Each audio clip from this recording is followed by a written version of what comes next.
What's going on, family? Darth back. We are in Queen's Blade Limit Break, and we're going to do. It's a delayed video.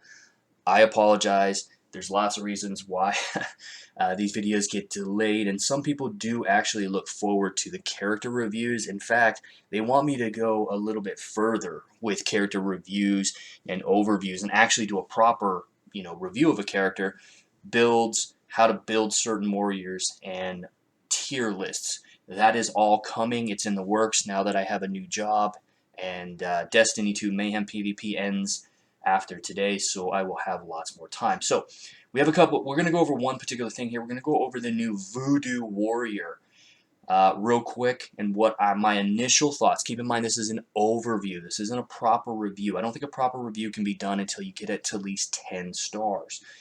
But I will give you my impressions as we go through. First of all, the look was very cool. I like the darker, the more toned skin. Loving the tattoos. I don't know much about her in the anime, but man, she looks really good. But the spicy, they are really hitting it with the spicy. It looks like her back. They got a little bit of back fat there. I'm not saying that she's turned around, but man, at first I thought this was a diaper, and it probably could be, but it is actually really cool. She must be some sort of like moon goddess or something, but she looks like a voodoo warrior. I should actually start reviewing who these people are in the anime, so I'm a little better prepared.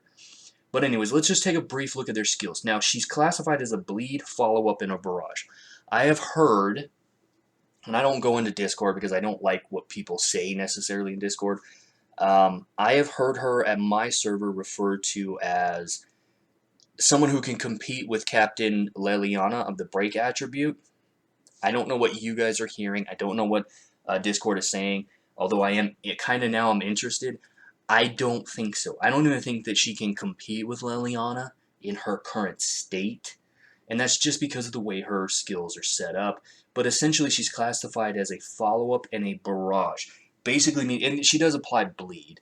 Um, if you don't know, follow-up and barrage are rune skills. Basically, she has a natural follow-up ability, and she has a natural barrage ability. Follow-up on the rune skill basically means if you kill an enemy, you can go again.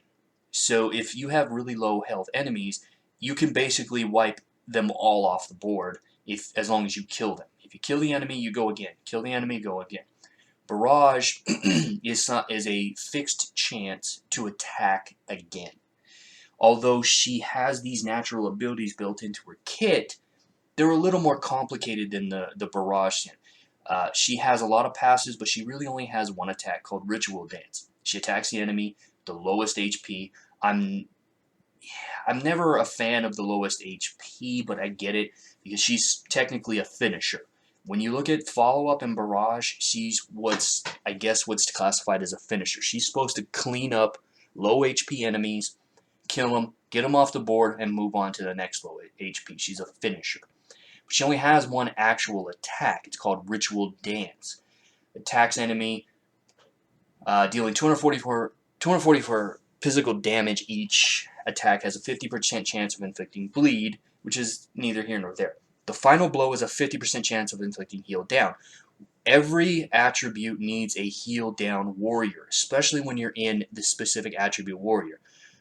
Anybody who's been in the break attribute tower and has faced 4 healers, including B Sigui, knows you need every attribute needs a heal down warrior specialist. And I'm not talking about using a rune skill to get healed down either. It's really good, but I like that it's on the final blow, and the fish needs to be something similar. On the final blow, needs to be able to charm an enemy, not an entire team. I digress. Now, it doesn't explicitly state that it does 240% physical damage as a whole for the 3 attacks. I believe it's each attack, making her a very powerful damage dealer. She has a passive.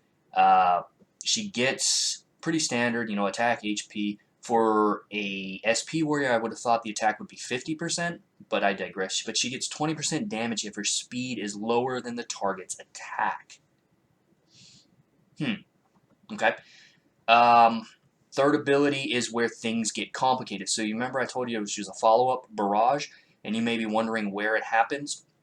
So let's skip to the final passive here. At the start of the turn, she gets attack plus 20%, crit rate, and ignores 30% defense. Ignoring defense is very similar to Leliana.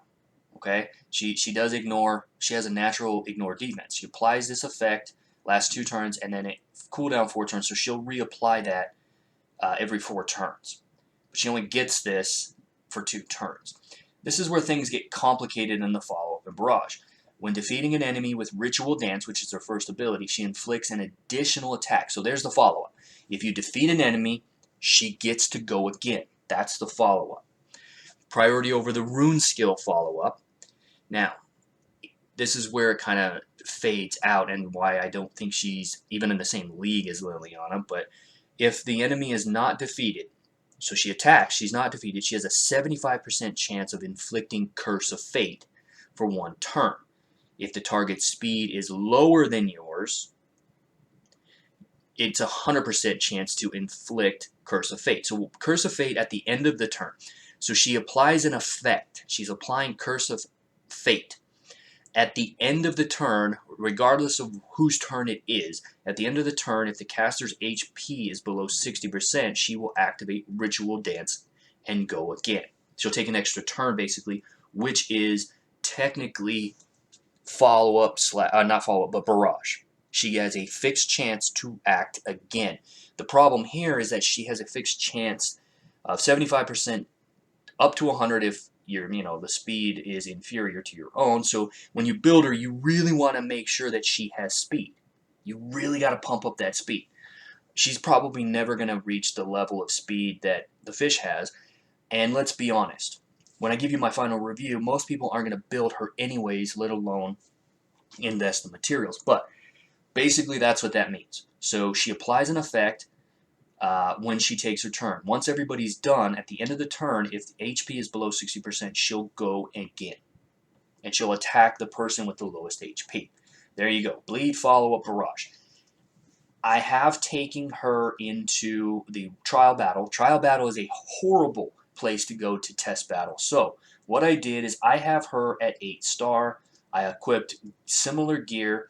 I go into the attribute. This is why I don't complete my attribute. I go into attribute, put them all at a negative disadvantage. I go in and I challenge. I put her in here with Leliana and put them on an even keel. Even at 8 stars with gear on and no jewels, she does decent damage. She's a warrior. I'm not saying she doesn't do decent damage. Here's the questions. Should you pull for her? Looking at the skill team, here's one thing to consider. She can be your main damage dealer for a skill team. I don't think that the skill has a standout single target damage dealer. They're all built around support and other things. If you add her, she can be your main damage dealer. I don't like the fact that she's not a true follow-up or a barrager. That's just my take on it. If I'm giving you a recommendation, which people come here for, I would do the same thing that I do. My goal is to have one of every warrior. I take her to 8 stars if I'm using books, which means 2 copies. If I'm using diamonds, which I should have been, but my whole schedule's been off, I would go ahead and do the 3rd to take her to 9 stars. Get the extra one by pulling via gems. If you're short at the end of the event for gems, go ahead and use extra books. But go ahead and take her to 8-star. Why? Again, because of the arrival event, she's a new warrior. You can come into the exchange. This week only, the arrival summons and spicy ticket books reset every day. Also, don't forget that you have Monster Takedown, which is going to feature her. You get a damage bonus, as well as the fact that the 3 realms will also have her and you get drop bonuses. So recommendation is solid warrior. I just think that she is very conditional. She could be a main DPS for skill, nowhere near Leliana, whoever is saying that. She's not even in the same league, to be honest with you, but that's also saying that I haven't tested her fully on a one-to-one basis. I just think that Liliana's kit is overall better, and that is just the theme you notice with the original warriors. Take P. Claudette. They are all better than most of the new warriors they're implementing. So take it with what you have, but also understand that if you do decide to pull for her, go ahead and pull for her, but don't go banana sandwich, because we have another warrior coming tomorrow with and it's going to be a new mind attribute warrior called Cinderella. Have no idea who she is, but she's an interesting warrior from what we can tell so far. She's going to be another warrior class, meaning she's going to do really good single target damage. And if you look at these ice abilities here, it looks like she's going to do massive damage. And I'm interested to see what Demon King's Rage actually is. So, looking forward to that, guys. Let me know what you think of her in the comments. Did you pull for her? How far did you go? Did you do the standard 8 to 9 star, 3 copies? For the advantages in the various items. Sound off in the comments, guys. I'll see you in the next one.